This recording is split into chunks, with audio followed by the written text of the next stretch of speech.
Ladies and gentlemen, where was this show last week? I'll just blame it on Bruce. How about that? Monday Night Raw tonight, man. We got a damn good show tonight, man. Pro wrestling. What I like to see. Drew McIntyre, Sami Zayn, banger. DIY, Imperium, banger. Jey Uso, Seth Rollins, banger. Love the way that we got the open, the middle, and the end. And then whatever else happens in between, I don't give a shit.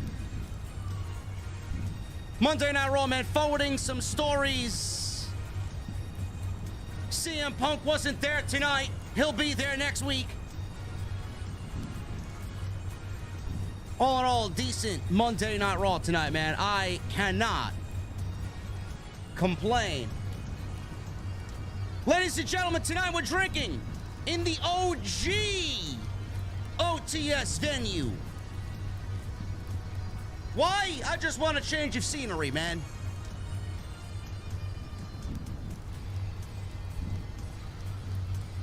We're going to the venue. I got my beverage. It's ice cold as always. It's the start of a brand new week. I love it. When I get there, we won't be singing Cody. We won't be singing Seth. But when I get there, I want to know, what the fuck are you guys drinking? I'll see you over there.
Why has Triple H been so successful? Why is Triple H running WWE better than Vince McMahon and Bruce Pritchard on Monday and Friday night? Long-term booking.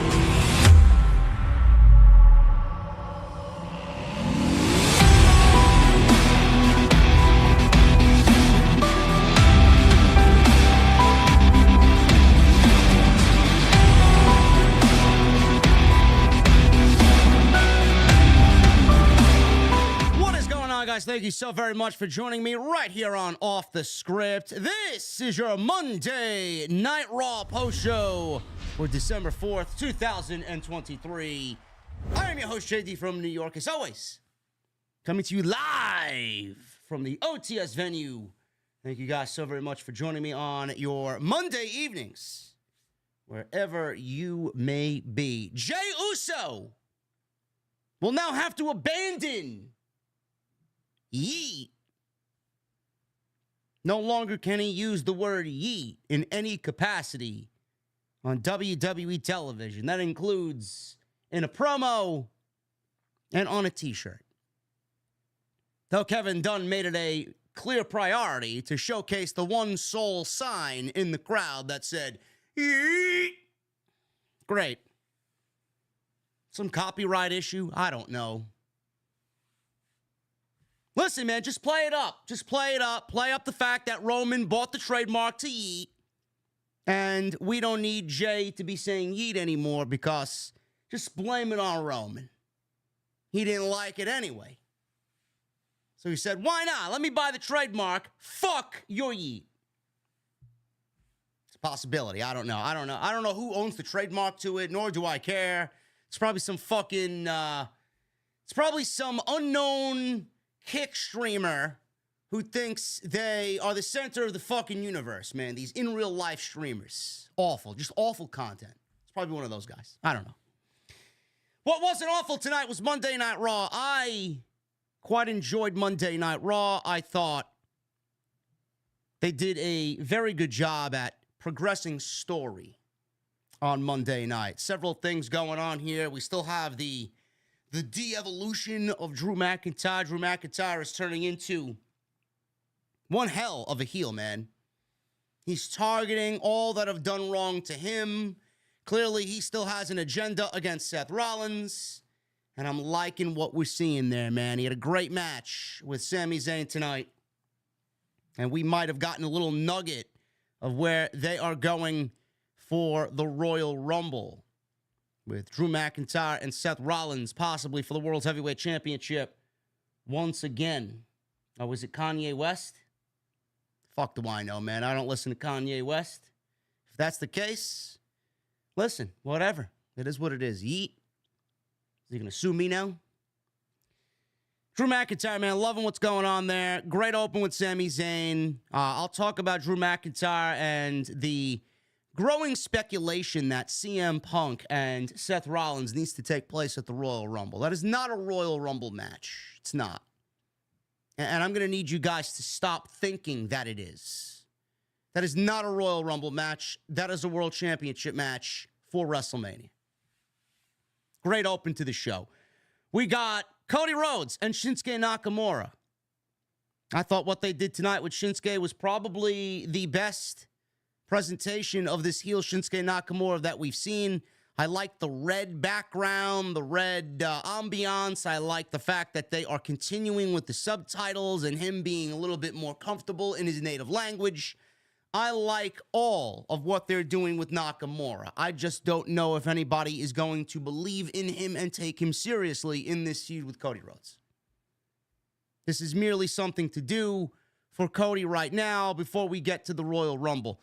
But if Cody is going to win the Royal Rumble, he's an odds-on favorite, one of the odds-on favorites. It's either Cody or CM Punk right now.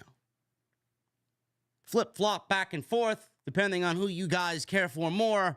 I think they are number 1 and 2, respectively, to win the Royal Rumble. If Cody Rhodes wins the Royal Rumble, or he's slated to win the Royal Rumble, I don't see why Nakamura can't beat Cody Rhodes. It's only going to end up going to WrestleMania anyway. Why beat Nakamura and then have Cody Rhodes win the Royal Rumble? What good would that do? I would love to see Nakamura beat Cody Rhodes. I would love to see Nakamura take Cody down a step or 3. I would love to see Cody Rhodes actually do what he should have did, or I should say, let me rephrase this, WWE Creative, what they should have did for Cody Rhodes, and that is give him a little adversity going into the match with Roman Reigns. That's all we wanted. Maybe that adversity starts with Shinsuke Nakamura. I have no fucking clue. We'll talk about that a little bit later as well. Jey Uso, Seth Rollins, World Heavyweight Championship, main event. A main event on Monday Night Raw for the World Championship. Seems like we're getting those a little bit more frequently nowadays. Not too frequent, but frequent. Frequent enough. I thought what they did was fantastic. It was a pay-per-view / PLE-worthy main event on Monday Night Raw with very, very close, believable near falls. They made me a believer. I thought Jey Uso was winning the championship tonight. I thought we were going to get a cash-in from Damian Priest because Balor and Rhea Ripley were not there on the show tonight. Thought Damian Priest was going to go into business for himself. We didn't get that. We got Drew McIntyre instead, potentially setting up a Royal Rumble match between him and Seth Rollins. Jey Uso and Seth Rollins put on a better match than Jey Uso and Roman Reigns did at SummerSlam. Facts. Don't even at me. Don't even at me. I love it. Excellent main event. Jey Uso and his stock continues to rise on Monday night. Jey Uso is doing great work. So is Seth Rollins on Monday night. CM Punk. No CM Punk at all. He was not on the show. He was mentioned. They highlighted his return at the Survivor Series. They promoted his appearance on Friday Night SmackDown. I don't know what he's going to say on Friday nights because that's not the brand he's going to be operating on.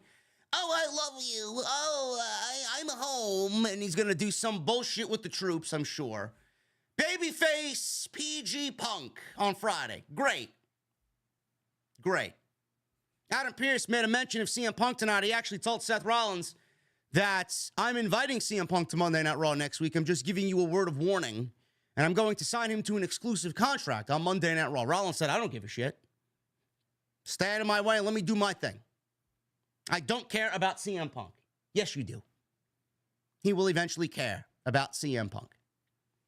All in all, a great Monday Night Raw. We'll highlight the great tag team match with DIY and Imperium. The Creeds continue to impress.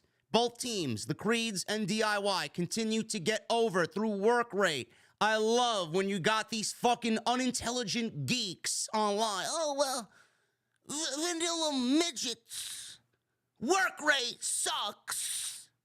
Meanwhile, both of these teams, highly impressive, getting over through work rate.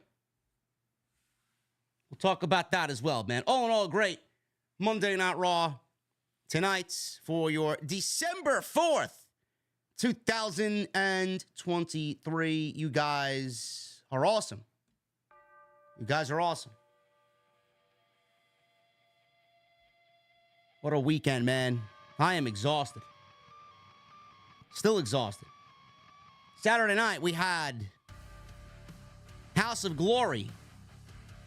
House of Glory was turned into Swerve's house on Saturday. We presented our final show of the year called The Darkest Hour. And we uploaded a 35-minute or so classic from that show on Friday night. It's on the House of Glory YouTube channel. I urge you guys to go check it out. Charles Mason defends the Crown Jewel Championship against Carlos Ramirez. The most brutal match in House of Glory history, and one of the best matches that possibly we've ever produced. So happy to be on the call for that one. Excellent stuff. Go and check it out. Leave a comment. Leave a rating over there. We'd really appreciate it. Friday, I will be in Atlantic City. Friday, I will be conducting the SmackDown post from my other office. I will not be in New York. Why? Friday, we step in. It's a little stressful. The astronomical price I'm paying for this thing, man, it's kind of making me a little anxious. But I work my ass off. Friday, we step in. The Mustang, the Dark Horse, has arrived. There will be a video of me stepping into the vehicle. Just letting you guys know. How many of these things did they make? And anybody know? 2,400 or so? Can't wait, man. Follow me on social media at JDfromNY206. X. Instagram, TikTok, and Cameo.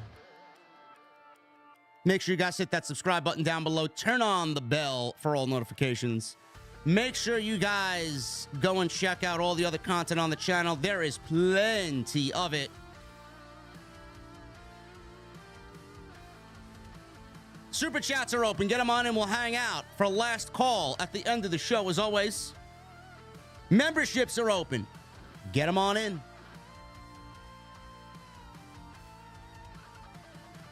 Drew and I, Andrew Baydala, the one and only. Drew and I will be live tomorrow night for Tuesday night's Titans. 8:30. You guys know where to find us right here on the channel. And tonight's show is sponsored by my great friends over at Blue Chew. BlueChew.com, code JD at checkout. You don't want Bruce long-term booking. You want Paul Levesque long-term booking. Bruce long-term booking is going to leave you flat, flaccid, and soft. Triple H is going to get you ready for WrestleMania, man. BlueChew.com, code JD at checkout. Make sure you guys go and get your free sample courtesy of the podcast. Code JD at checkout. All you have to do is pay $5 in shipping and handling. Yes, guys, I've had several people ask me, even though I am not one of those gaming streamers. Yes, I've seen the GTA 6 trailer, okay? Do you want to know what I think of the GTA 6 trailer? And hopefully those who asked me on Twitter stop asking me. Do you want to know what I think of the GTA 6 trailer? I don't give a shit. I don't. It was 90 seconds, and the game ain't coming out till 2025. The fuck do you want me to say? Call me up when it's 2025. Then I'll give you my real opinion. Ridiculous. Kevin Diaz says they made 3,000 dark horses. Man, I'm one of 3,000 people. It's unbelievable. Love it. Can't wait to get in. We got a great promo to open the show between Drew McIntyre and Sami Zayn. This was an ongoing storyline throughout the show. Drew McIntyre is sick and tired of being sick and tired. Love it. It's one of the more intriguing things about Monday Night Raw. Drew McIntyre made his way to the ring. McIntyre gets in the ring, says, "It's been a minute since I've done this, but welcome to Monday Night Raw." Heels should not be welcoming anybody anywhere. That's just the vibe that I get from Drew McIntyre. He should not be welcoming us to any show anywhere.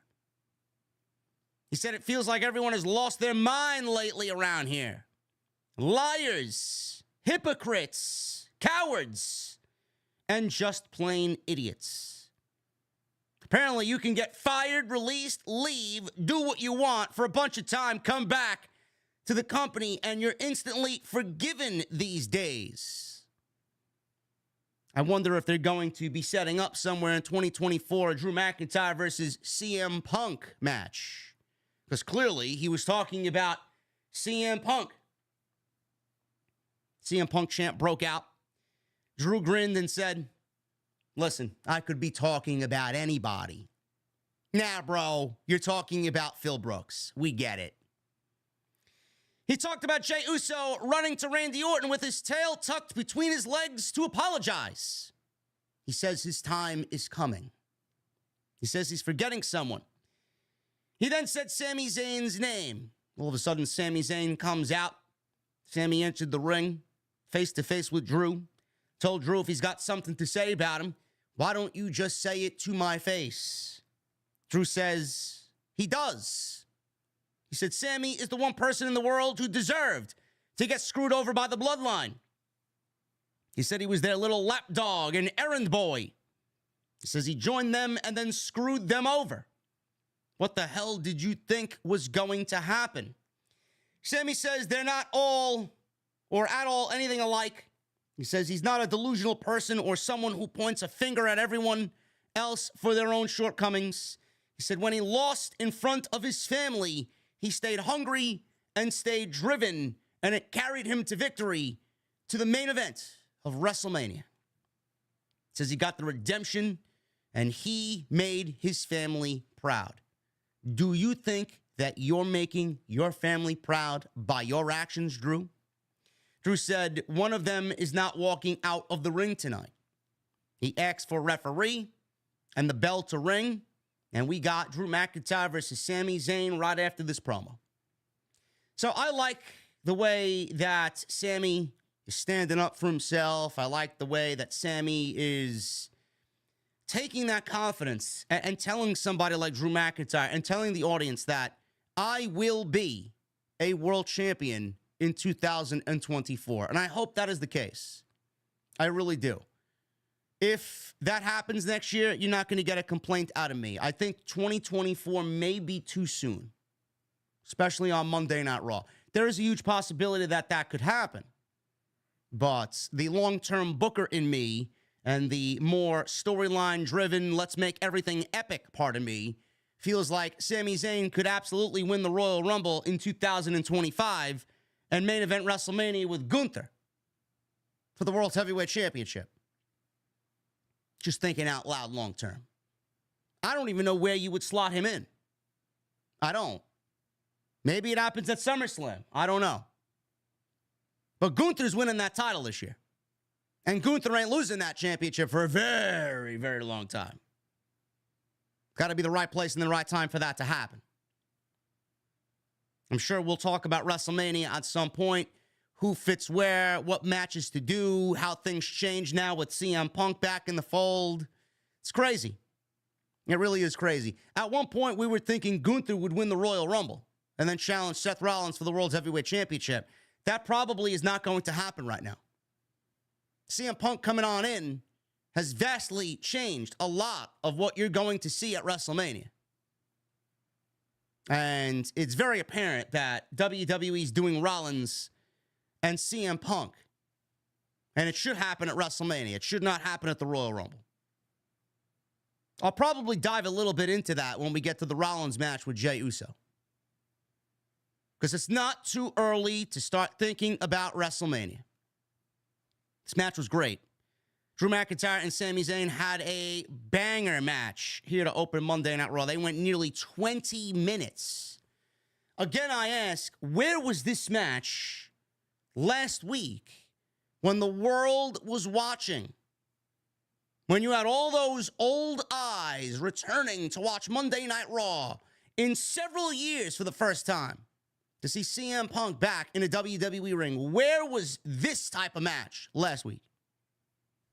Great open to the show. This may be your WrestleMania match for both of these guys. Sami Zayn's going to be looking for some sort of revenge on Drew McIntyre. No better place to do it than WrestleMania. So, Sami Zayn hits a big dive. We go right to commercial break. The big heel in McIntyre. Love it. It's coming out. I just love the vibe of Drew McIntyre, man. He's big, he's angry, he's nasty, he's a prick. Gotta love it. He went in for a charge, went right into the ring post, and Sami Zayn followed with a vertical suplex on Drew McIntyre, believe it or not. Zayn followed with a tilt-a-whirl DDT. McIntyre responded with consecutive suplexes and then a neck breaker on Sami Zayn. Zayn tried a slingshot dive. McIntyre caught him and flung him nastily over the announce desk, and we go into a second commercial break. This match got 2 commercial breaks. McIntyre hit a spine buster for 2 back in the ring after the commercial break. He got up, immediately hit an impressive sit-out powerbomb on Sami for a 2 count. McIntyre set up for an avalanche white noise, but Zayn countered into a sit-out powerbomb of his own for a 2 count. McIntyre in trouble here. He's up in a blue thunder bomb, but he blocked it. Headbutted Zayn. McIntyre went for the Claymore. Zayn booted him first and then hits the blue thunder bomb for a near fall. Crowd starts chanting, "This is awesome." So Zayn tried a leapfrog, and this is where Sami Zayn starts selling his knee. Now, this was the story towards the end of this match. This is the one thing that WWE did here to protect Sami Zayn. And this is the one thing that Sami Zayn carried out of this match and possibly used to write him off television. Very interesting move here. Zayn tried to leapfrog and he landed awkwardly on his leg. He had tweaked the knee or the leg earlier in the match. McIntyre noticed the injury. So what does he do? He chop blocks Sami Zayn. And the referee went to go check on Sami. McIntyre didn't give a shit. He leveled him with a Claymore, 1, 2, 3, and McIntyre pins Sami Zayn rather easily on Monday night after the tweaked knee spot here towards the end of the match. The match was great. I could watch these two wrestle all night long. The knee injury was a way to write him off television. I don't know if Sami Zayn is legitimately hurt. I don't know if he's banged up in any capacity. I'm going to take it as, hey, we don't really want to wear Sami Zayn thin. This is exactly how I'm taking it. Unless we get a report that he's injured and taking some time off, or he's going on a sabbatical for personal reasons, whatever the case may be. I'm going to take it as they're writing him off TV because they don't want to wear Sami Zayn thin on Monday Night Raw in a bunch of nothing matches. He'll show back up in the Royal Rumble and eventually be the one to eliminate Drew McIntyre from the Royal Rumble. Just going to go with that. Sounds like a sound, solid plan. Because what do you do with Sami Zayn between now and the Royal Rumble? He's already wrestled Seth Rollins for the World Championship. He's not going to be fighting for that. He's not going to beat Gunther for the Intercontinental Championship right now. He has nothing to do with the IC title. What do you do with him? He seemingly has got nothing to do. Writing him off TV is a safe bet, a safe thing to do. Keeps him fresh, and it anticipates his return in the Royal Rumble. Why use him if you're only going to use him in the same spot every week? It's not going to be exciting. So WWE potentially wrote him off on television tonight, and I'll get to that in a second. Byron Saxton. He interviewed Shayna Baszler backstage. And she was going one-on-one with Nia Jax tonight. She was alongside Zoe Stark. She said she put Nia Jax on the shelf 2 years ago by breaking her arm. And tonight she's going to remind her of that limb by limb. Stark liked what she heard out of Shayna Baszler. You know, breaking Nia limb by limb is going to be a very tall task for Miss Shayna Baszler. It's not going to be as easy as she's thinking it will be. Use your imagination. We got a video package airing about Jey Uso. About his title match tonight against Seth Rollins. He said Jimmy ripped away his win over Roman Reigns, and that hurt me more than you could ever know. He says he couldn't be around the sport anymore and had to walk away for a while. He says he thought he was done until he received a call from Cody Rhodes. He said Cody talked to him into returning and fighting for himself instead of fighting for others. He said tonight he'll prove to the world and his family and himself why they call him main events. Jey Uso. Loving Jey Uso, man. Fun fact, Jey Uso's got my favorite entrance in all of WWE. Get you hyped every time. Jackie Redmond. She approached Sami Zayn backstage to get a little word on his condition. Drew McIntyre came out of nowhere and attacked Sami Zayn, who was sitting on a production crate, yelled at him for bringing up his family. He says he is nothing like him. He said he brought this on all himself. He gave Sami one final hard stomp to the leg that he was selling in the match. Sami cried out in pain. Adam Pearce and other officials ran in to break this up and scare McIntyre off. And they checked on Sami Zayn, brought him to the medical room for the doctors to go check on him. So it does look like they are writing Sami Zayn off of television. Very interesting decision here. But like I said, what is Sami Zayn going to do between now and the Royal Rumble?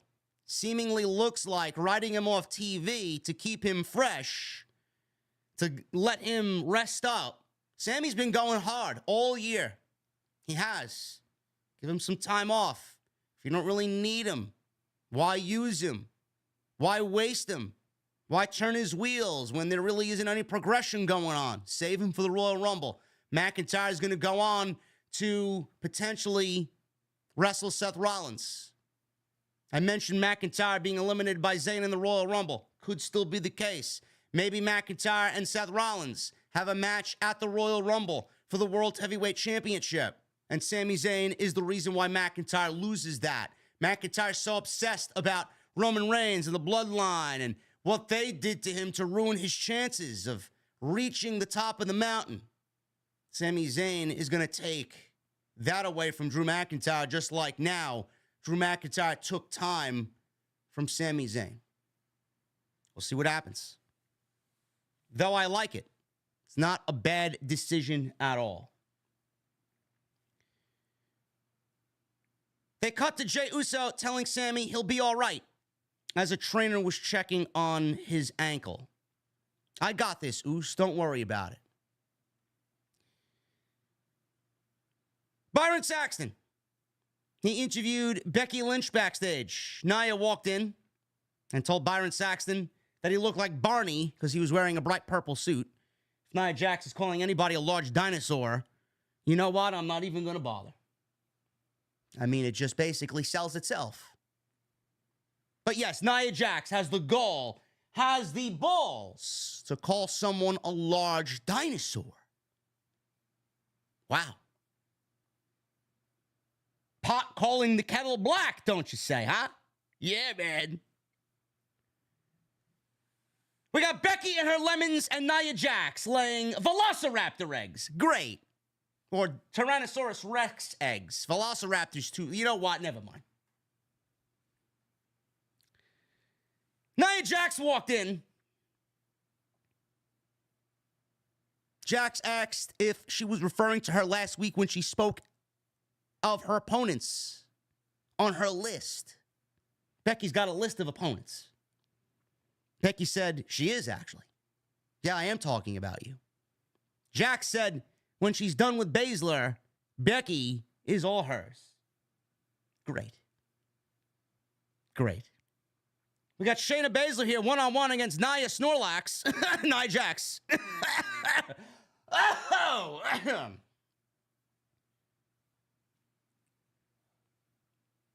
Nia Jax comes out. Baszler's in the ring, bell rings. This match went 13 minutes. Who asked for this? Who asked for a 13-minute match with Nia Jax? I don't know, man. I don't know. I'd love to see who asked for this, really. Now, you're not going to believe the words that are going to come out of my mouth here. This wasn't as terrible as it normally would be with Nia Jax. Is Nia Jax an asset to the women's division? Absolutely not. Shayna Baszler is very good. Shayna Baszler holds the second most dominant reign in women's professional wrestling since Asuka. Asuka's number one, and then Shayna's number two. Both reigns holding the NXT Black and Gold Women's Championship. Shayna Baszler is very good when she's allowed to work. When you give Shayna Baszler something to do, when you give her something to sink her teeth in, she's very good. And I do believe that the reason why this match was not as offensive as normally it would be is because Shayna Baszler is very good. So we're at ringside here. Nia Jax rammed Baszler into the announce desk. The announce desk was a hot spot tonight. Baszler fought back and tried to stomp on Jax's arm on the ring apron. Jax swept her legs and then landed a guillotine leg drop. Wow. Sucks to be Shayna there, huh? Nia Jax is in control. We come back from commercial break. She landed a Samoan drop for a near fall. Baszler came back with a barrage of kicks, and Jax was on her knees. Jax made a quick comeback collided with Baszler against the ropes with a stinger splash. She then landed a running senton for a near fall. Jax dragged Baszler to the corner and set her up for the Annihilator Banzai drop. Baszler suplexed Jax off the second rope as she countered the Banzai drop, but Jax basically came down on her head because Nia is too large. And Baszler could not get the full rotation of the German suplex, which is fact. That's what happened in the match. Nia's weight came down across Shayna's face. Did not look pretty. So Baszler, I mean, she regrouped, and she applied her Kirifuda clutch, middle of the ring. Jax went down, but then stood and leapt backwards to break it. Jax then drags Shayna to the corner, and she delivers the dreaded Banzai drop that she calls the Annihilator, and Nia Snorlax wins the match. 1, 2, 3. They're setting her up for a Becky Lynch match. Don't know why. I don't really give a shit. But Becky is great. Maybe she'll drag a decent match out of Nia Jax. Becky made her way to the ring. Her music played. Jax bailed out to ringside on the opposite side of the ring, and Becky trash-talked her as she walked away. A lot of people were like, JD, you gotta give Nia Jax credit, man. She looked pretty decent in there, man. If you don't give her credit, bro, you're not a credible podcaster. I'm sorry, I didn't know when I had to sit here and praise Nia Jax. What is that? One good match? One decent match out of what? The last 80? Give me a fucking break, will you? It was okay for what it was. It was less shitty than originally thought. If I'm basing it on the shittiest scale, it was, with 10 being the worst, it was a 3. Okay? How about that?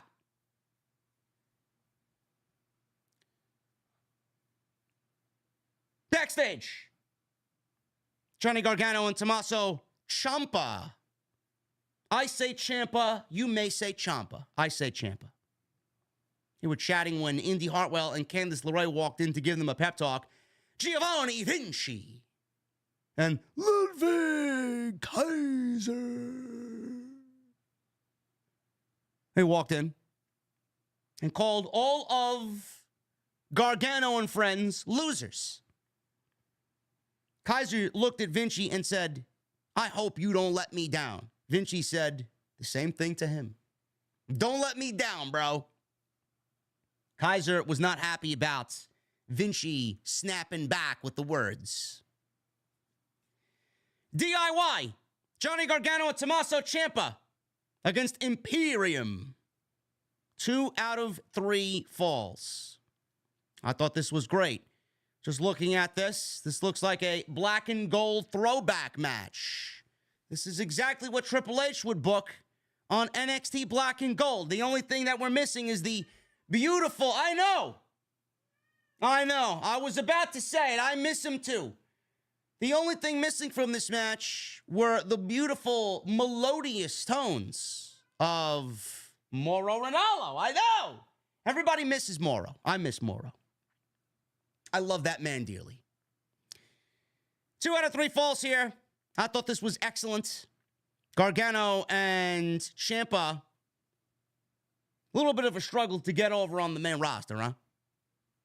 They're not really clicking with the main roster audience. I don't know what it is. They're a great fucking tag team.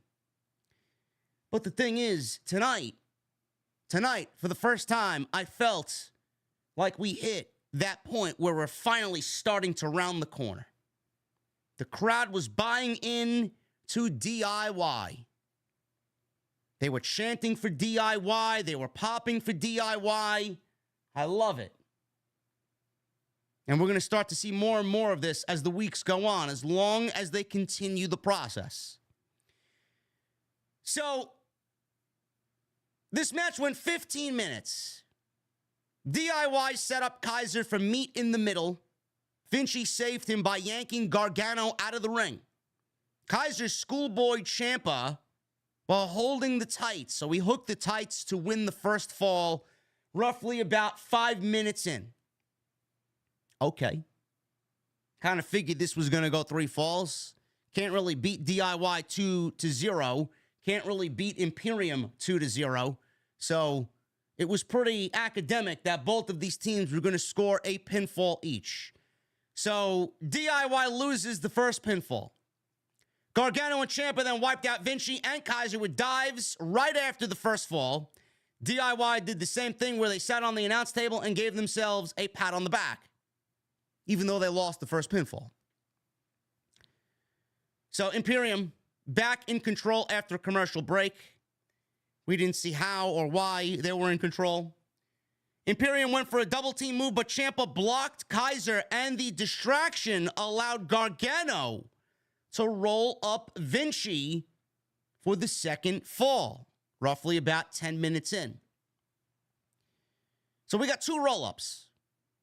2 roll-ups in the first 2 falls. They didn't want to pin clean either team through the first 2 pinfalls. So we go right into the third fall. Kaiser hit Gargano with a Finlay roll. Vinci followed with an impressive double springboard moonsault, which looked fucking unbelievable. His moonsault, when he hits it, Vinci is fucking great. This moonsault was absolutely perfection. Unbelievable. Made a great impact. Made a great sound when he jumped off the ropes, hitting Gargano with it. Unbelievable. Great stuff. He goes for a cover. He gets a 2 count. This led to everyone trading strikes until Gargano planted Vinci with a stuff DDT.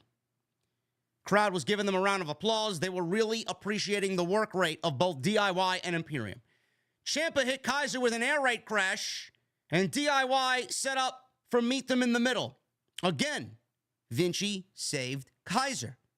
Kaiser tried rolling Gargano while holding the tights, but Gargano kicked out. DIY took turns kicking Kaiser before hitting meat in the middle for the 1, 2, 3. And DIY gets a much needed victory here on the main roster against Imperium. DIY is slowly getting over. The crowd got into this towards the end. They were a little bit, more so into DIY this week than they were last week. And I'm starting to see the trend, and I love it. That DIY are getting over because they're great fucking workers.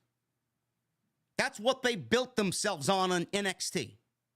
It's exactly what Gargano built himself on in NXT. It's what Ciampa built himself on in NXT. Ciampa's body of work was so fucking good that he was the greatest heel in all of wrestling in the time that he was the NXT champion. And for people to write them off because they're Triple H's boys, or they're indie midgets, or they got no personality, you clearly did not watch NXT, and you're clearly a fucking idiot. Ciampa and his body of work was absolutely unrivaled and unmatched. Nobody was as good as Ciampa. Nobody. And Johnny Gargano, the Daniel Bryan Danielson-like babyface, when you do it, it's got to be done right. Not everyone can play that role. Gargano had that down just as good as Daniel Bryan did. And then when Gargano turned heel, you started to see his personality a little bit more. You started to see his sense of humor a little bit more. Just give them time. Give them time. Clearly, they're great in-ring workers. The only thing left for them to do is really just voice to the audience. The audience has to connect with who they are via a promo, via a backstage segment, something.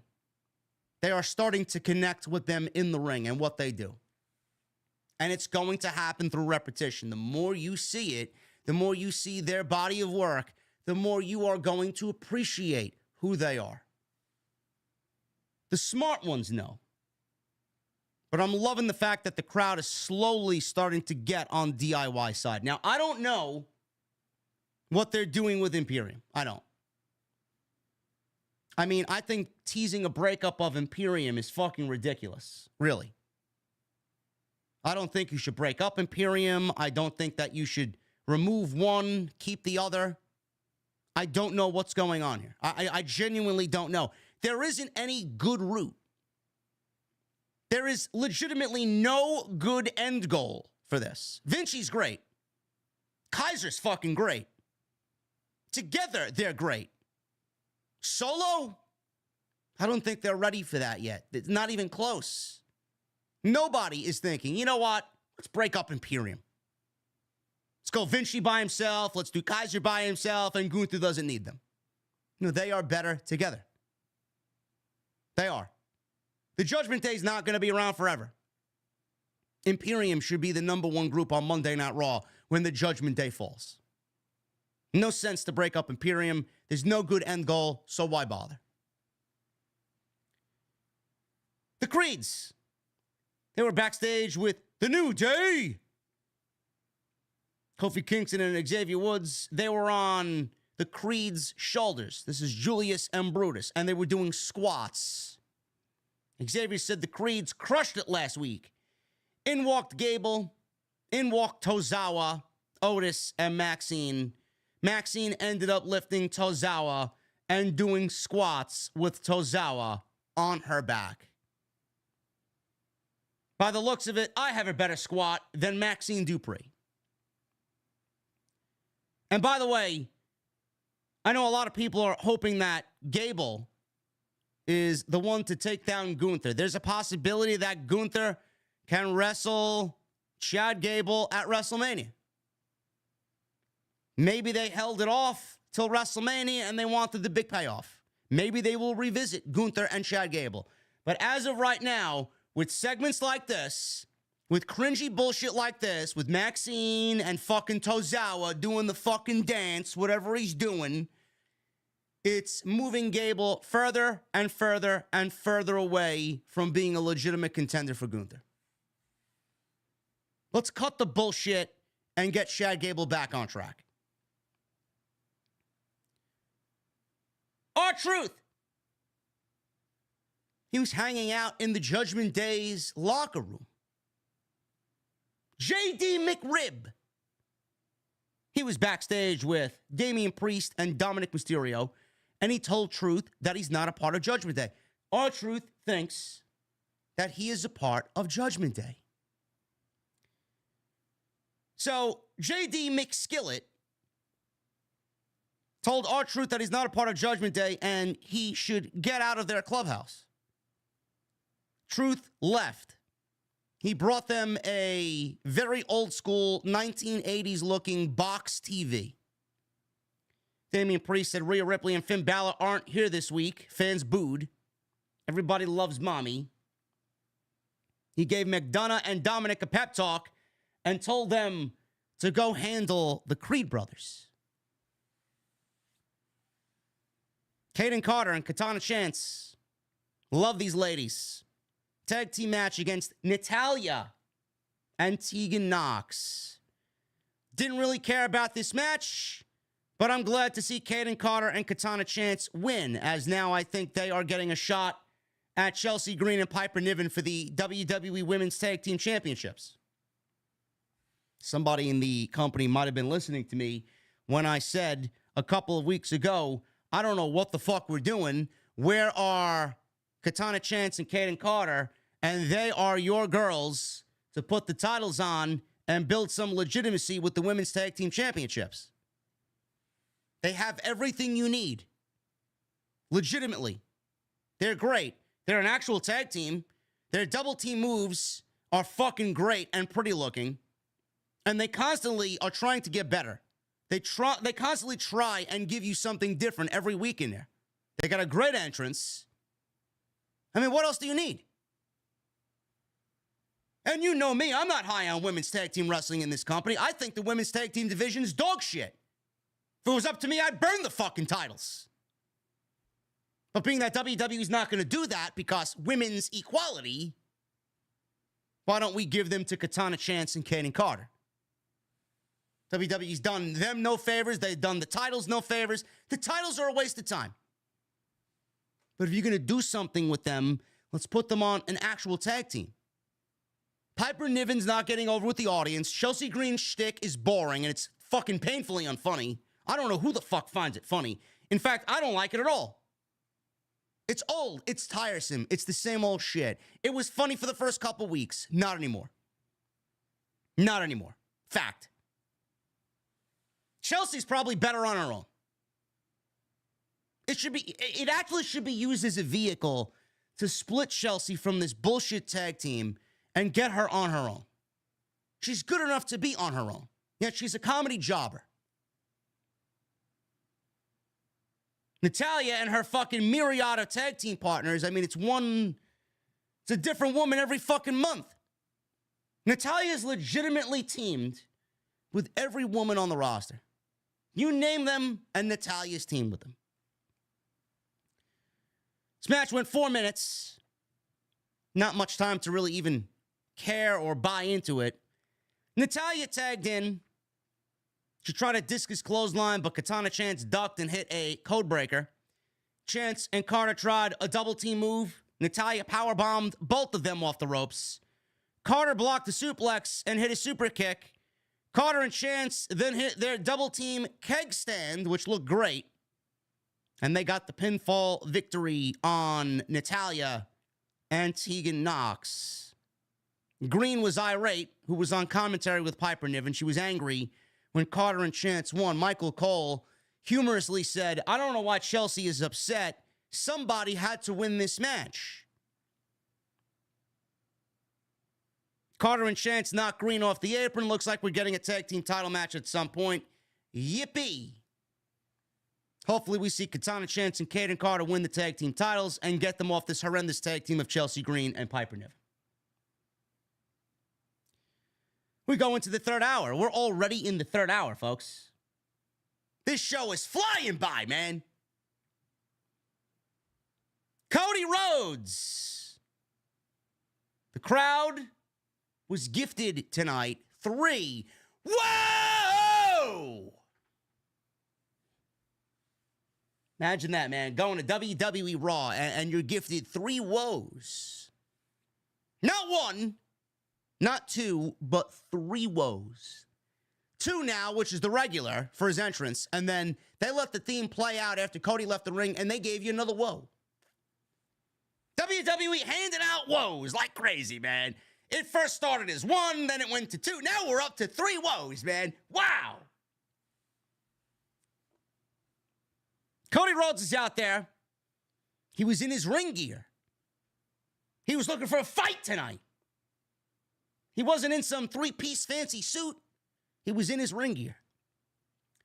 He didn't start with his usual, well, what do you want to talk about? So cringe, man. My God. Rhodes said the first time he encountered poison mist was as a child, and he was terrified of the man who did it, the Great Muta. Great Muta mentioned on Raw. This is certainly the Triple H era, huh? He said he seen it up close last week, and he realized his fears as a child, and they were justified. However, it was his own fault for not paying attention to the clues being dropped by Shinsuke Nakamura. He was focused on his greater aspirations because he reiterated that he is entering the men's Royal Rumble to finish his story. Nakamura had his attention, and he was ready. Rhodes invited Nakamura to emerge from the shadows and explain himself, or he could march to the ring and they could fight right now.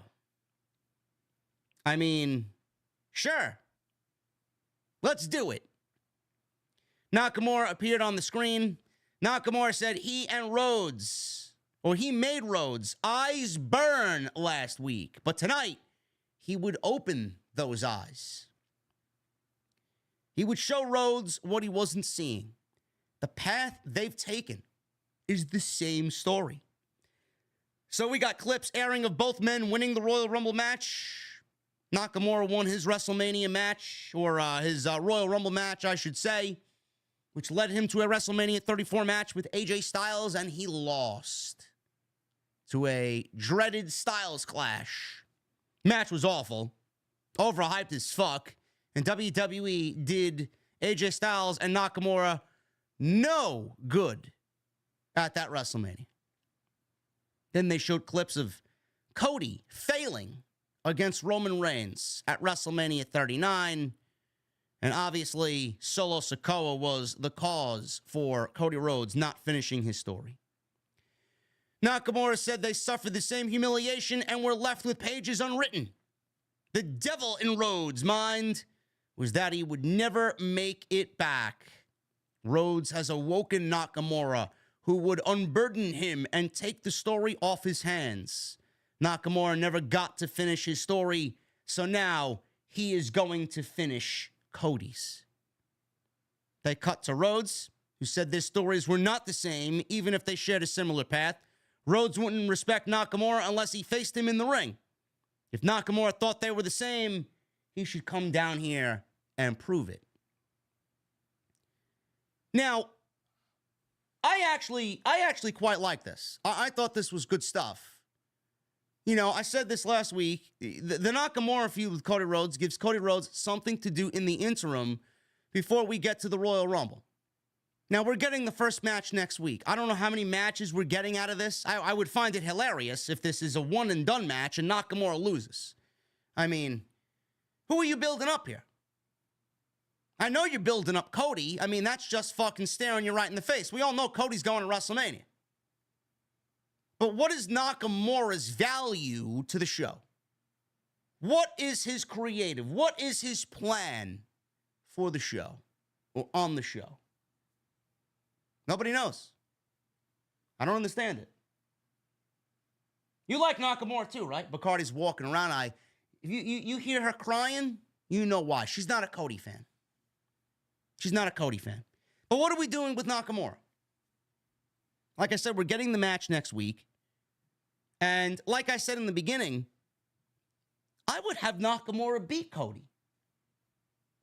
I would absolutely have Nakamura beat Cody clean. Now, why do you say that, JD? Well, theoretically, if you want to think about it, Cody Rhodes has already entered the Royal Rumble. Cody Rhodes is absolutely an odds-on favorite to win back-to-back Royal Rumbles. If Cody Rhodes is already going to WrestleMania, then why do we need Cody to beat Nakamura? Doesn't make sense. Nakamura is the one you need to build up. Cody's already built up. He's in the main event of WrestleMania. It's just not official yet. Now, what I would do is Nakamura beat Cody, and from this point on, I would have Cody start feeling that adversity. Everybody's coming for him. Start building up that adversity through different angles, different paths. Adversity coming at him in every which direction. I would have Cody take the long road to WrestleMania. I don't have Cody Rhodes win the Royal Rumble. I don't think anybody wants to see Cody predictably win the Royal Rumble in 2024. I don't want to see it. You don't want to see it. And I know you don't want to see it. So don't even bother telling me, oh, he's the only thing that makes sense. No. CM Punk should win the Royal Rumble. Cody Rhodes should win the Elimination Chamber.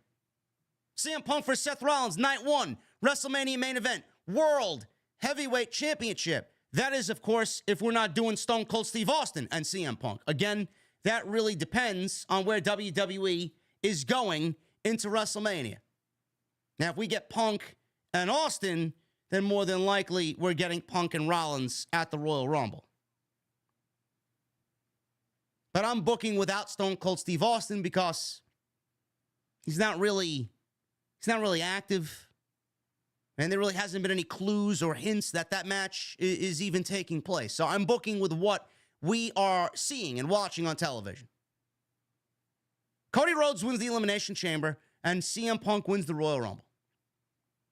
So again, I ask, why does Shinsuke Nakamura need to enter a feud with Cody Rhodes and predictably lose? Doesn't make sense to me. That would be booking malpractice, creative malpractice. Now, there's a rumor going around that WWE is interested in signing Kazuchika Okada. That Kazuchika Okada is going to be a free agent. Legit free agent. He will not be signed to Bushiroad. He will not be signed to New Japan Pro Wrestling. He will legitimately be free to do what he wants and wrestle where he wants. WWE lost out on Jay White. WWE lost out on Will Ospreay.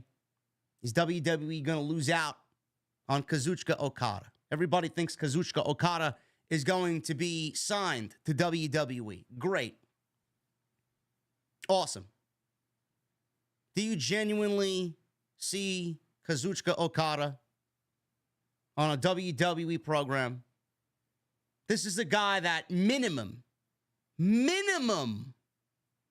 wrestles 30 minutes. What do you want with Okada? Well, I mean, what are you going to do? Are you going to put him in the fucking ring against who? Tozawa for 4 minutes?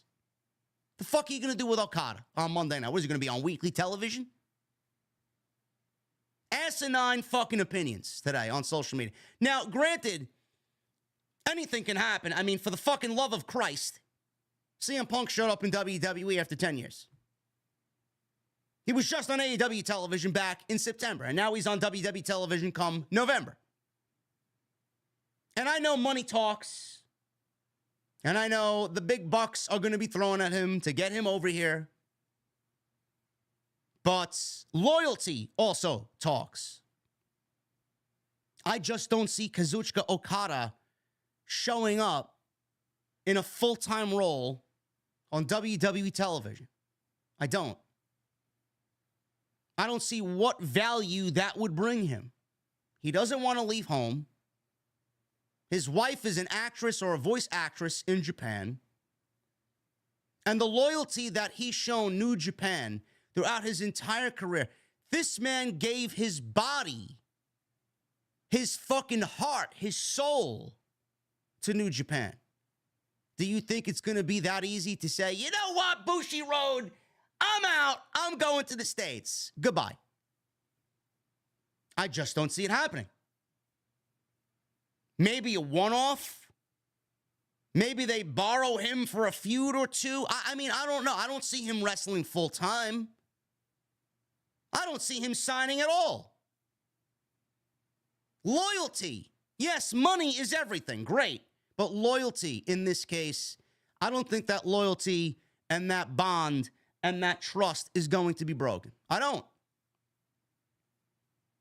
see it happening. Now, Nakamura could absolutely sign to AEW because they would afford him the opportunity to wrestle in New Japan whenever he so desired, just like Will Ospreay. But what does AEW need Kazuchika Okada for? Yeah, let me add another top-tier talent to an already fucking stacked roster where 50% of the roster is not even being utilized. You bring somebody like Okada in, you can't feature him on weekly fucking television. I don't know, man. It's just a weird situation. I just don't see it happening. You know, I look at it, I read these stories, I see people and what they're saying online. Quickly, people are deleting tweets. Oh, Okada, he can't cut a promo, he's boring, he's blah, blah, blah, all this other shit. People are quickly deleting tweets. Quickly. Just in hopes that he signs with WWE, just in case he signs to WWE. But if WWE lands Okada, I mean, it's a huge long shot.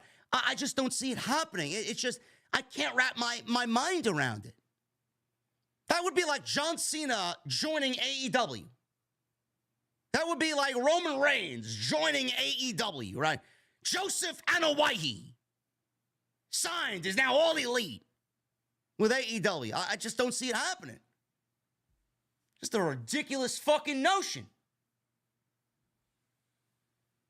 Who knows why AEW brought in Okada? Remember that match that they had? It was not too long ago. I think it was Claudio and Bryan against Okada and Orange Cassidy. Who the fuck knows why they brought him just literally out of nowhere? Literally out of nowhere. Maybe that was a way, I would not be surprised if that was a way Tony Khan wanted to get Okada in AEW and show him exactly what he'd be walking into if he did indeed sign with AEW. It was almost like a, hey man, let me invite you to Dynamite. We'll put you in this tag team match with Bryan Danielson, and I could show you around, man. This is what could be yours. Almost as a way to fucking engage in him, to show him, hey, look, this is what we got over here. A way to interest him to sign with AEW. But I just don't really see it. Everybody's like, oh, Michael Cole, he mentioned chaos on commentary. Great. Great. I could mention chaos too and use it in a fucking sentence.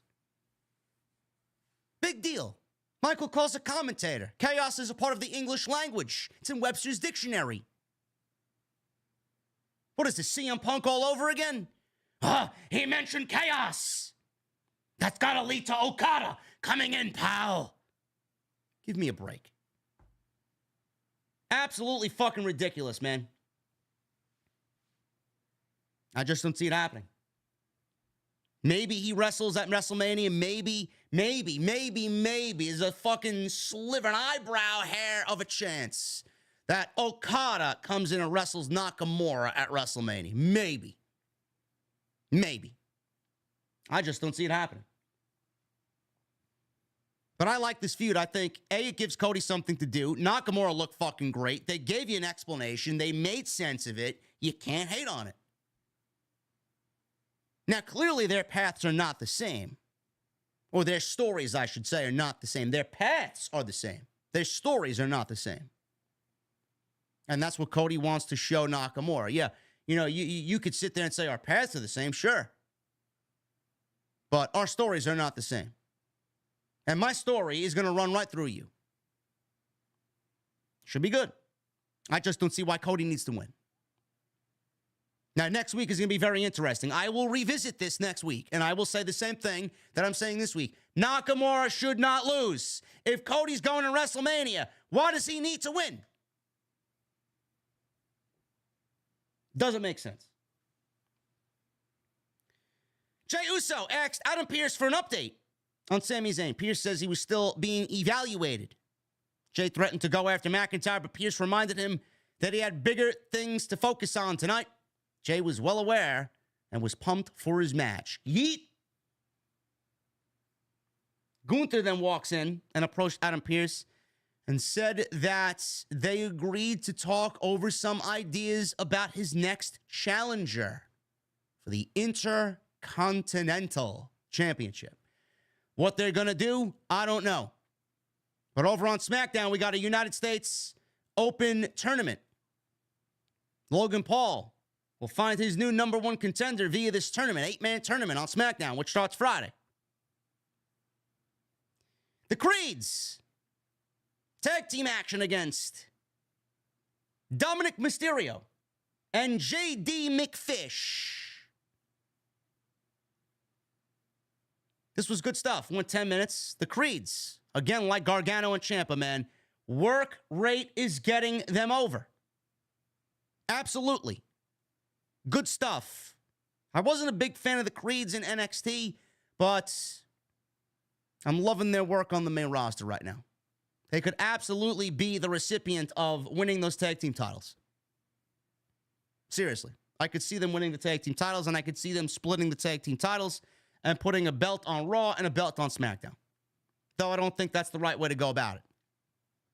WWE, I said this on Twitter.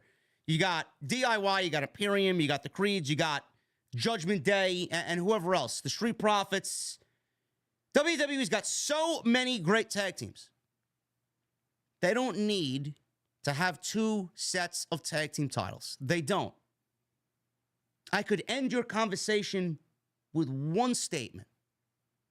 Why do we need to have different rules for the tag team titles in the women's division compared to the men? Right now, we have one set of tag team titles. So operate as one set. Get rid of both titles. Give me a brand new title design. Make it updated. And give whoever the tag team champions are one set of undisputed tag team titles. That's what you're calling them. We don't need two divisions. There isn't enough teams to warrant two divisions. There never was. I laugh at the people who want separate titles. And they want SmackDown titles and Raw titles. No. Why? So we see the same fucking tag team matches every fucking week? No, thank you. I can only take so many fucking Street Profits versus Pretty Dead. Lee. I know, man. I keep... Listen. Nobody wants to see that. The women's tag team titles float between Raw to SmackDown, SmackDown to Raw, Raw to NXT, SmackDown to NXT. So why can't the men's titles do that? The women's titles float between Raw and SmackDown. Why can't the men's tag team titles do that? Meanwhile, we get tag team matches, teams winning matches, stories being built. And whichever brand the main tag team title story is taking place on, do it over there. That doesn't mean we can't do tag team matches across the other shows. We don't need two sets of titles. I never understood this logic. But the Creeds, they could absolutely be the recipients of winning the tag team titles, and we could get them to usher in a new era. I wish WWE would realize this and correct the wrongs in the tag team division. They got a great division. If they just focus on correcting what is wrong here, they could have the best tag team division in North America. Brutus was doing squats with Dom as he held him up in a vertical suplex. Crowd began cheering, and then R-Truth walks down to the ring. I don't know what he was doing out there. Apparently, he had a Buffalo Bills WWE title belt. WWE is going to continue to shield these title belts for the next 5 weeks of the regular season and then all through the playoffs, no matter what city they're in. Great marketing. Dom shoved Julius off the apron, and J.D. McCafe wiped both Creeds out with a dive, and then we go to commercial break. Dom and McFish posed while sitting on the apron. They didn't pat themselves on the back like DIY did, but they celebrated. Dom tried for three amigos, but Brutus countered and hit a suplex of his own. Julius tagged in, handed out several overhead suplexes to both. J.D. McDouble quarter pounder, kipping up after each suplex. Crowd bought big into Julius here and his feats of athleticism. Dominic yanked Brutus off the apron as J.D. McSkillet dropped Julius on his head with a Poison Rana. Dom hit Julius with a 619. Brutus pounced Dom over the announce table moments before the Creeds hit the Brutus ball on J.D. McNugget for the 1-2-3. Gotta love it.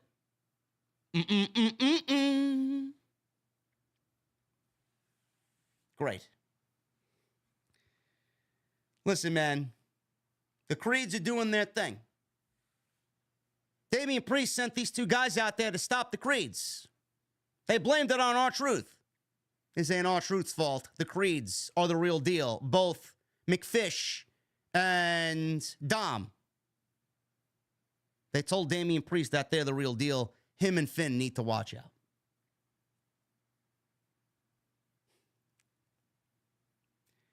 Adam Pearce, he informed Seth Rollins that he has indeed invited CM Punk to Monday Night Raw. He will be on Raw next week, and he intends to sign him to an exclusive Raw contract. Can they coexist, pal? Seth said, when he shows the world his true colors and this blows up in his face, stay out of my way and let me do what I have to do. He said, first things first, though, and that is defend the title against Jey Uso. In walked Jey, smiling. Jey said it took him almost 15 years to get this opportunity, and tonight is his night. He says he's going to become the new champion. Seth says he's going to stomp his face into the mat first. And Jey said that's cool because he's going to kick his face off first chance he gets. They fist bumped. Nice competitive, spirited nature here. Seth says that's as friendly as they are going to be. Looking forward to it. Backstage, Damian Priest asked JD McDouble Quarter Pounder what happened. McNugget blamed R-Truth. Dom said, no, it wasn't R-Truth's fault. The Creeds are the real deal, and him and Balor need to look out. Priest said, all right, that's fair enough. Seth Rollins and Jey Uso for the World Heavyweight Championship.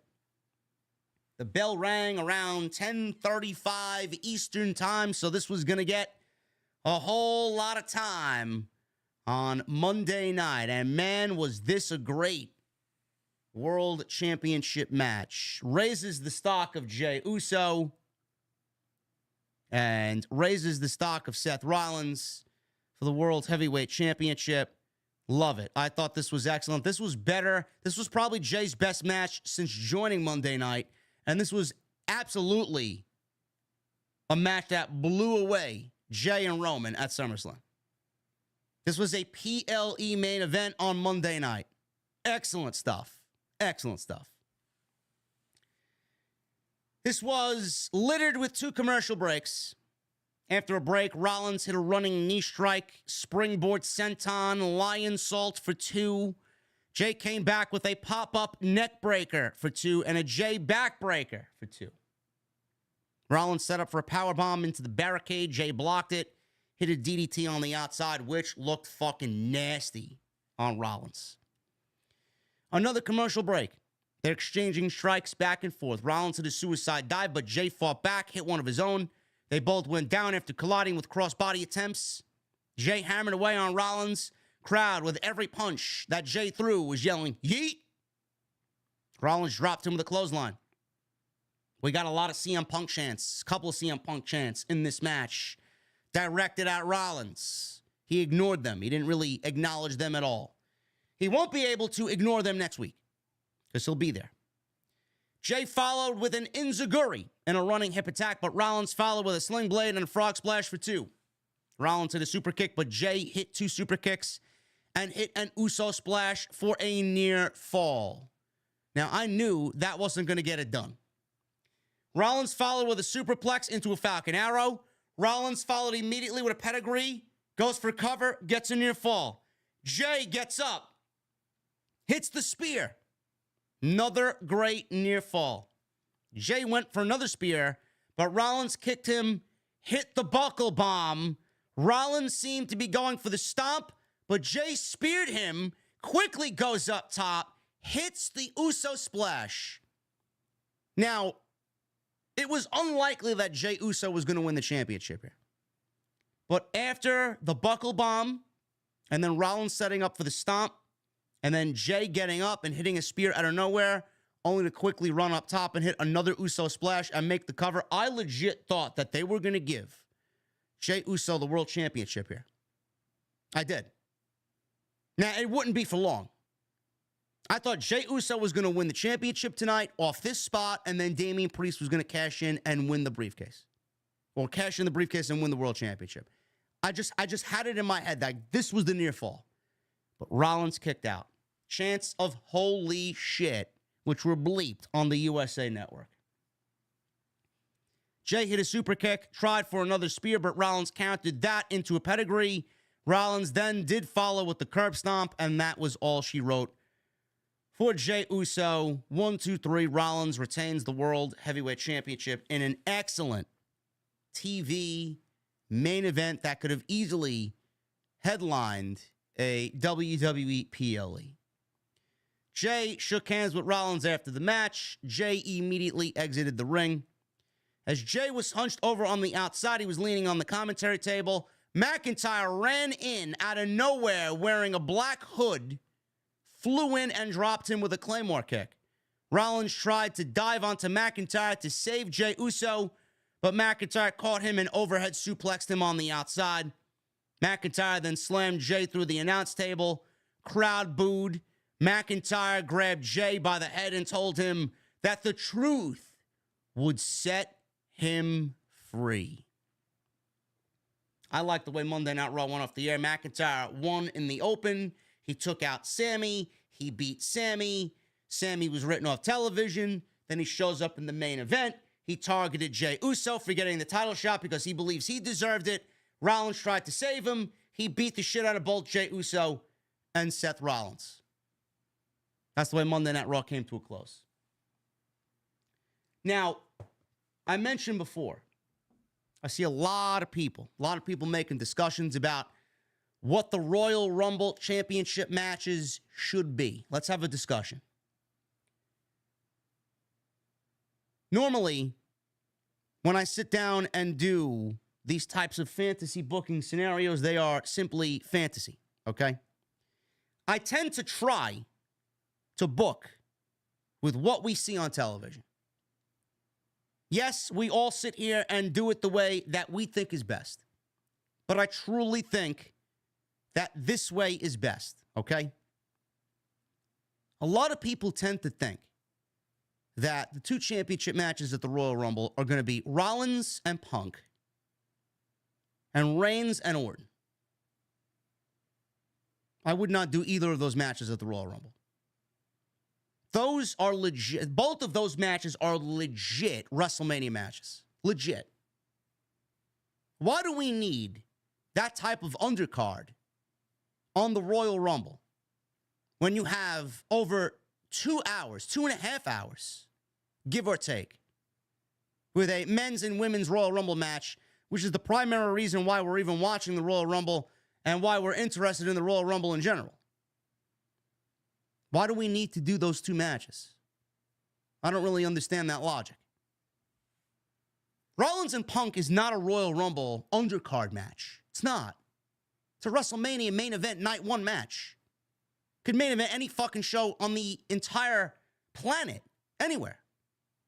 Now let's put it on the undercard of WrestleMania or of Royal Rumble and not put it on WrestleMania. Doesn't make sense. The only way that Rollins and Punk happens at the Royal Rumble, and I mean this is another slim to none opportunity, is if WWE legitimately has Stone Cold Steve Austin in the back of their fucking pocket and they got Punk and Austin signed for WrestleMania. But then you run into another problem. What exactly is that problem, JD? It's Stone Cold Steve Austin versus CM Punk at WrestleMania. If Stone Cold Steve Austin and CM Punk is at WrestleMania, then it's undoubtedly going to headline night one. And then you are going to leave Seth Rollins and the World Heavyweight Championship out in the dust to open the show on night one. Seth Rollins has never had a main event WrestleMania match either. Yeah, let's bring CM Punk back to the company after 10 years, give him a marquee match with Stone Cold Steve Austin, and put him in the main event of WrestleMania. And our world champion, who's been there on the road, fighting every single week, every single day, has made this championship feel legit. Let's put him on the open of WrestleMania. And the one guy that he didn't want in the company, we'll give the main event of WrestleMania to against Stone Cold Steve Austin. Do you know how fucked up that sounds? That sounds ridiculous. The only way Punk and Rollins happens at the Royal Rumble is if they have Stone Cold Steve Austin in the back of their pocket. And right now, nobody knows. Austin's been quiet. The rumors have been running wild. Yeah, it's a dream match. People are digging up fucking 2014 clips of whatever WWE 2K game it was. 2K13, 2K14, whatever the fucking case may be. That sit-down promo with Jim Ross was fucking incredible. The fact that we didn't get that match then Do you really want to risk the Stone Cold return again? I don't get it. Like, I get it's a marquee match. I get that Punk wants it. I get that Austin may want it. But when Steve Austin wrestled Kevin Owens, how old is he? 58 years old? No matter how great he looks, no matter how well the match turned out last year, do you really want to run the risk of having it fall flat on his face? Austin's going to be 60 years old. He got away with it then. We should keep it there. WWE doesn't need guys like Austin. They don't. I'm tired of the bullshit. Yeah, great. It's a marquee match. Great. WWE's going to make all this types of money and PR and all this other shit. WrestleMania is sold out already. You're not adding Stone Cold Steve Austin to a show to sell any extra tickets. The shows are already sold out. WWE doesn't need any smoke and mirrors to sell out WrestleMania anymore. Look at their roster. They don't. WWE can more than anybody book a great show without the need of Rock and Austin and all this other bullshit. The man was retired for 19 fucking years, and he decided to come back against Kevin Owens. Now you want him to come back again? What made him come out after 19 years in the first place? Steve Austin doesn't seem like the type of guy that wants to tarnish his legacy. Does anybody remember Saudi Arabia with bald Shawn Michaels? Triple H, who blown his fucking peck out in the match against Kane and The Undertaker. One of the worst matches in the history of WWE. All for the almighty dollar. You don't think Stone Cold Steve Austin has that in the back of his fucking mind? I don't want that to be me. I'm lucky I got away with what I got away with Kevin Owens. And that wasn't even advertised as a fucking match. It was a KO show that led to a match. Punk and Rollins should not take place at the Royal Rumble. Night one, WrestleMania main event. Rollins deserves it. Punk is only there for the ride. Randy Orton and Roman Reigns should not take place at the Royal Rumble. Randy Orton and Roman Reigns should take place at Elimination Chamber. Now, he's not advertised for that show as of right now, but things can obviously change. I think Randy Orton in front of 60 to 70,000 people in Perth, Australia, in a big stadium setting is a great moment for a championship match against Roman Reigns. Reigns and Styles, easy. Styles should be back any week now. You build Reigns and Styles for the Royal Rumble. Great. Rollins and McIntyre for the Royal Rumble. Great. Both will be great matches. Both are what I call solid undercard marquee matches that will not take away from the Royal Rumble. Why are you going to blow your load in one shot to start your first PLE? That is not the way to go. AJ makes sense against Roman, and McIntyre makes sense against Rollins. Figure it out. Figure it out. Then you got the Royal Rumble, the two Royal Rumble matches. Maybe we get a Women's Championship match on there, and then we are all good to go. Or a tag team title match, and we are all good to go. Those matches don't need to take place at the Royal Rumble. CM Punk wins the Royal Rumble. Cody Rhodes wins the Elimination Chamber. CM Punk versus Seth Rollins night one. Cody versus Roman night two. And then you flesh the card out as you see necessary. Gunther. He's been my number one to win the Royal Rumble. Clearly, with Punk back, that is now going to change. Punk has drastically changed and altered things for the Royal Rumble. He has. Gunther was my number one. Now, Gunther's probably not going to win the Royal Rumble, and he's not going to be getting a World Championship match at WrestleMania like we all anticipated and predicted. So you're looking at those two mega main events for WrestleMania. What do you do with Gunther? You could do one of two things with Gunther. Number one, you could build Chad Gable back up to be a legit fucking badass and take the title off of Gunther at WrestleMania. Or, if WWE doesn't want to go that route, which I don't know why they wouldn't, because they've actually told that story and made Gable cut a promo that he's going to vow to take that title off of him because of what Gunther did to his daughter, making him cry. Or making her cry. So that is there. They could tell that story. Do an Iron Man match of sorts, 30-minute Iron Man match, good to go. Gable wins the fucking title. Gunther won't even fucking feel it. He won't even feel it. Losing the title will mean nothing to Gunther. Or you do Gunther and Brock Lesnar at WrestleMania. Brock Lesnar going after the Intercontinental Championship basically would be on nobody's bingo card for 2024. He don't give a fuck about the Intercontinental title. He wants the streak. He wants the reign.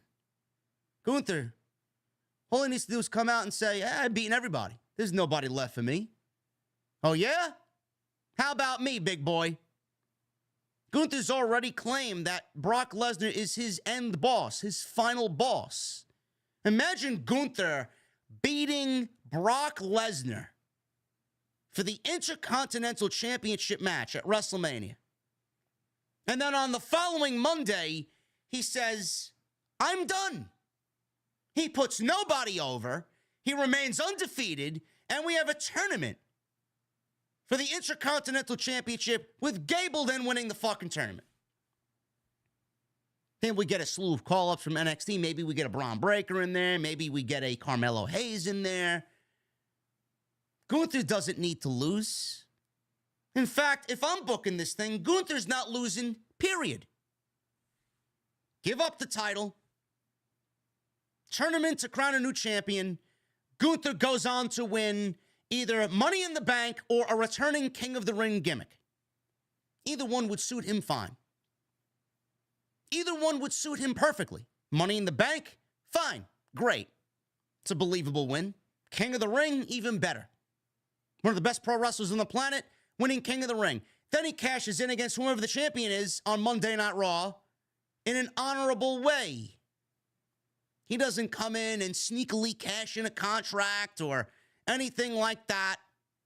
Like a typical heel would, he hands it in honorably. I'm cashing this in on this day for this show, and I'm taking your title. Because that is what a real pro wrestler would do. When that happens, I don't know. Bash at Berlin, SummerSlam, figure it out. Figure it out. Seth Rollins versus CM Punk. Roman Reigns versus Cody Rhodes. Jimmy Uso versus Jey Uso. Brock Lesnar versus Gunther. Santos Escobar and Rey Mysterio. Logan Paul and Kevin Owens is more than likely taking place at the Royal Rumble.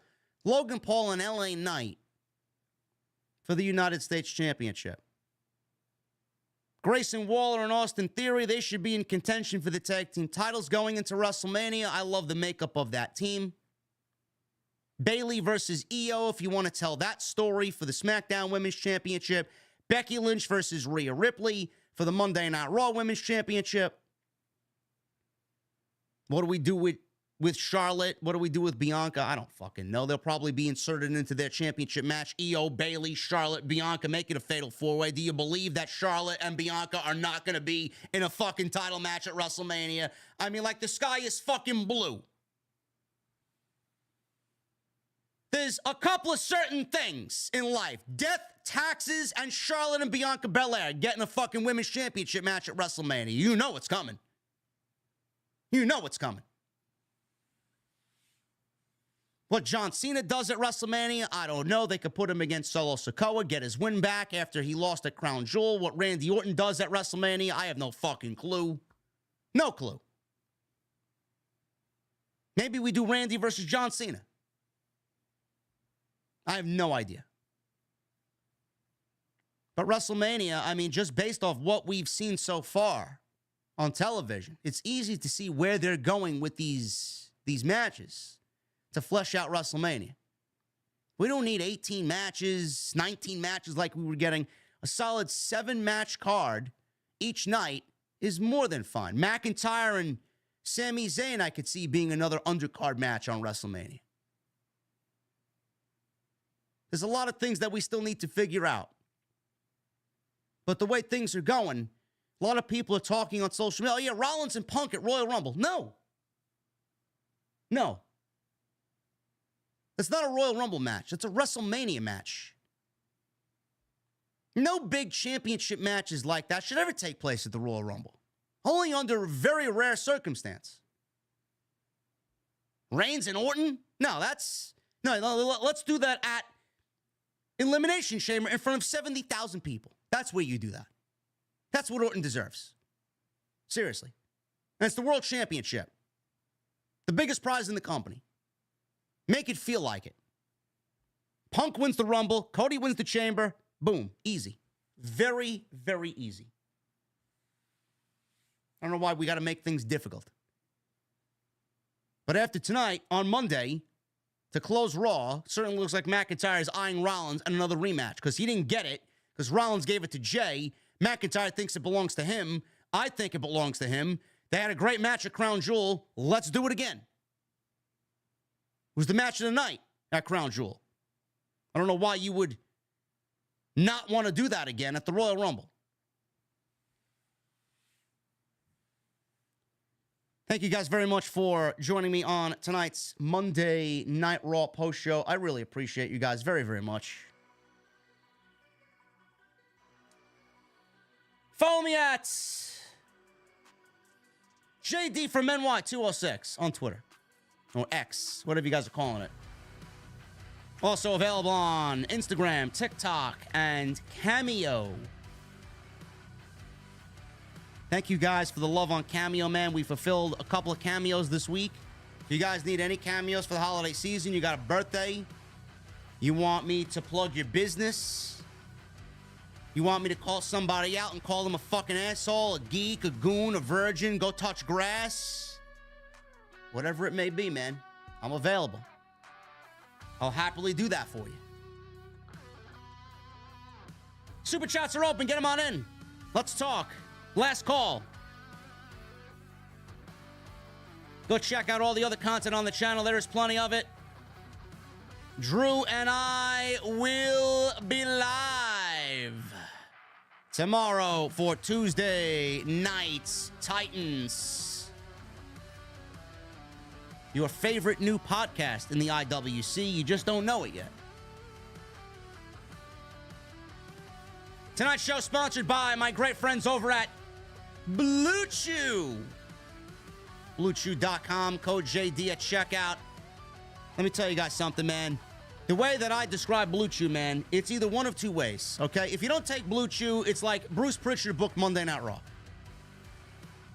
If you do take Blue Chew, you got that Paul Levesque, Triple H, long-term booking going on. And that's where you want to be. It's nothing better than long-term booking, man. That confidence is going to bleed right into the bedroom, guys. When it comes time to step up to the plate, that's where Blue Chew comes in. Blue Chew is a unique online service that provides the same active ingredients as Viagra and Cialis. Comes in chewable tablets, fraction of the cost. You can take them anytime, day or night. Be ready when that big event goes down, man. You want to be prepared. That championship match, it's got to be an all-time banger, legitimately.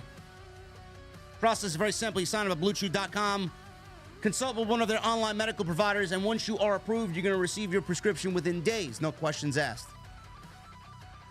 Best part, it's all done online. No waiting in line at the pharmacy, no doctor's office, no awkward conversations. And Blue Chew is made in the USA, and they are prepared and shipped direct to you in a very discreet package. BlueChew.com, code JD. All you got to do is pay the $5 shipping and handling.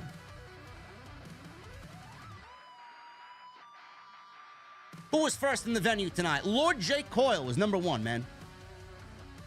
$2 super chat. So glad we humbled Philly last night. I don't know what you're talking about, bro. I don't watch football. Michelle Moran with a $2 super chat. After tonight, I would love Drew Sami at WrestleMania. I think that's where we go. I think that's where we go. Cameron Battle with a $4.99 and a $1.99. Did you hear that Kevin Sullivan, an AEW producer, was let go today? Yes, it's not the Kevin Sullivan. It's somebody with the same name, coincidentally.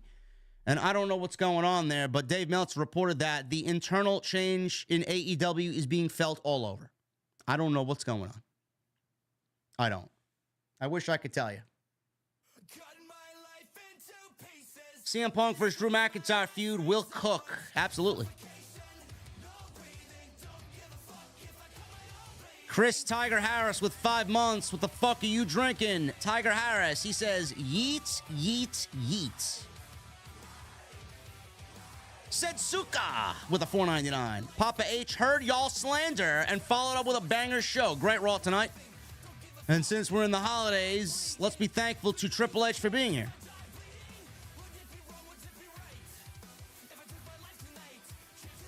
Listen, man, Raw was terrible last week, so I'm absolutely going to blame Bruce Pritchard. Joey Clemenza with a 24 months. Officially got my golden microphone tonight. Can't believe I've been coming into the venue for 2 years now. Here's to 2 more. Much love, JD and the OTS crew. Thank you, Joey Clemenza. Looks good on you, brother.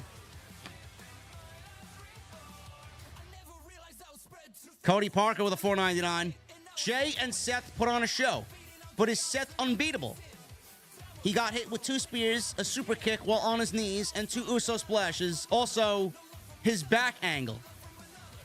Bro, they haven't told the backstory since Nakamura. Get with the program. It may come into play somewhere down the line, but right now it's not a story.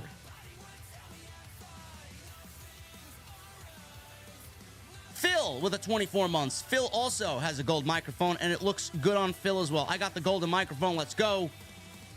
Though I've been in the venue for 2 years, I've been a supporter since WrestleMania 30. Continue changing the game. Thank you, Phil.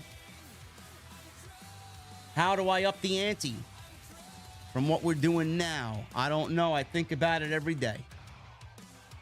MGM Ballin with a $4.99. Couldn't even pay attention to Raw. Really hoping I get out of this mental slump soon.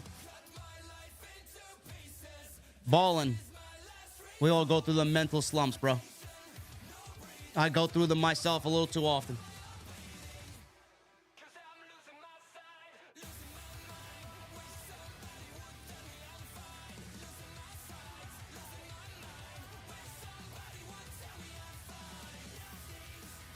El Masse with a $19.99 super chat. Katana Chance and Kaden Carter are pretty sexy, not gonna lie. And yes, I swerve when I drive. I cannot disagree with you there, El Masse. But I do not swerve when I drive.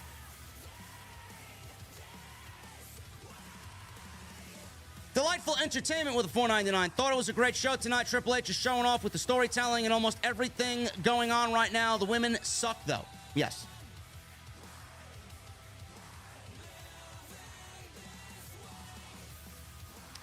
Michael Kraus with a $2 super chat. What's up from Walla Walla? Congrats on your new ride. Thank you, Michael.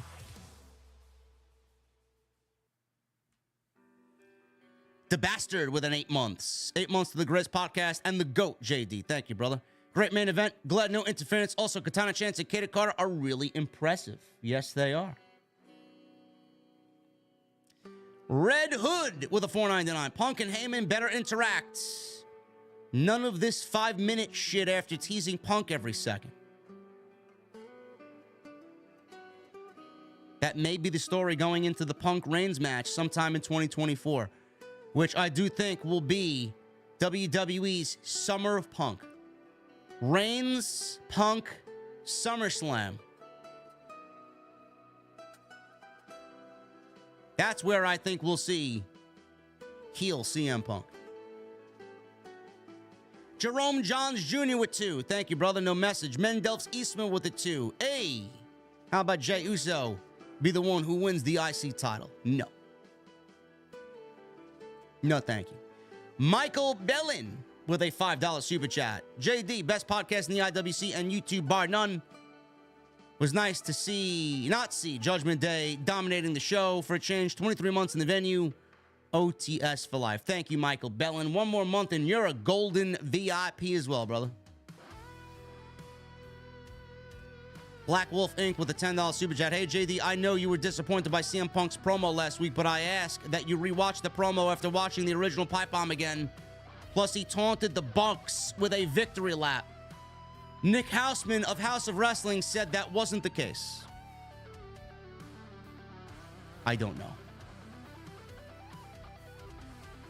Guys, I'm going to need you to hit that thumbs up, man. We only got 700 likes.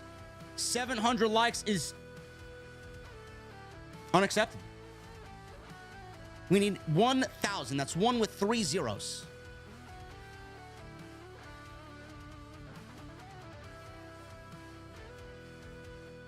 Black Wolf, I've watched the promo a few times back. I don't need to watch it again. Jake Ake 23 with a $10 super chat. Great review, JD. My Mariners traded some good talent to your Braves last night. Jared Kelenic is a great hitter fielder. I think you'll like him. Gonzalez is a soft throwing pitcher that gets outs. Jake Ake, I don't give a shit who they got. They need a starting pitcher. They need Cease from the White Sox. Hopefully they can land him. Deontay Smith with a $5 super chat. Nakamura should win Monday, but not clean. The top babyface losing clean should be saved for a big PLE, not a random Raw, especially before WrestleMania 40. Maybe he uses the mist again. We don't know.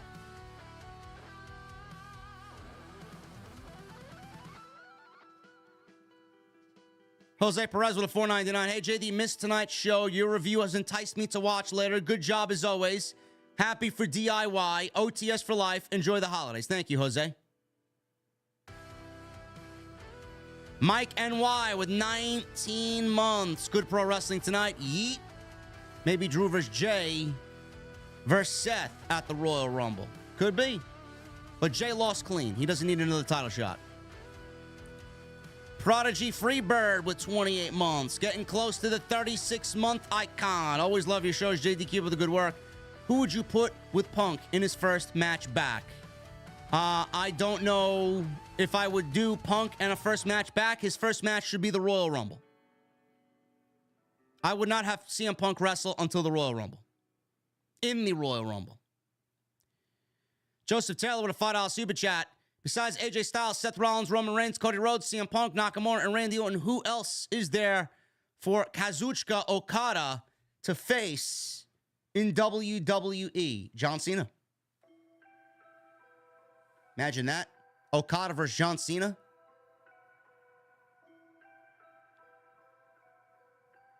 Okada's not coming to the WWE.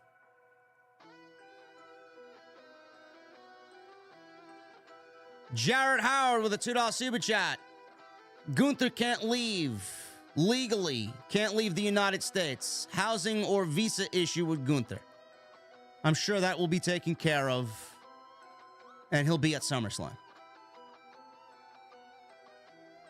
Or maybe he'll be at Bash in Berlin. Who knows? Maybe he gets it taken care of. We don't know. Mike NY with a $2 super chat. Regal, Heyman, AJ Lee, Batista for the Hall of Fame. I could see AJ Lee in the Royal Rumble. And delightful entertainment with a $1.99. I can't believe how much I love Jey Uso. Jey Uso's awesome. Jey Uso's doing his own thing, man. Love it. He's better now than he was then on SmackDown.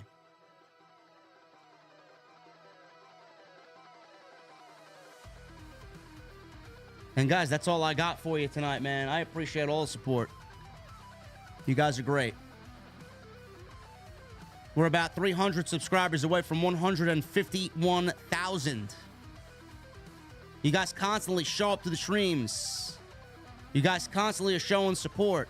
Whether it's being here, thumbs up, hitting the subscribe, super chats. Every little thing you do, man, helps the channel grow. I appreciate you guys very much. Make sure you guys follow me on X, Twitter, at JDfromNY206. Also on Instagram, TikTok, and Cameo. Hit that subscribe button down below. Turn on the bell for notifications. Go check out all the other content on the channel. Plenty of it.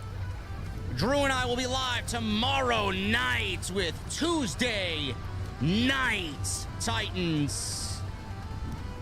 Go check out House of Glory's YouTube channel. Charles Mason versus Carlos Ramirez for the Crown Jewel Championship. With me on commentary, man. Absolutely fucking brutal. Brutality at its finest. And go check out my sponsor for tonight's show, man. As always, my friends over at Blue Chew. BlueChew.com, code JD at checkout. Thank you guys very much. I'll see you live tomorrow night with Andrew Baydala right here on Tuesday Night Titans. See you guys later.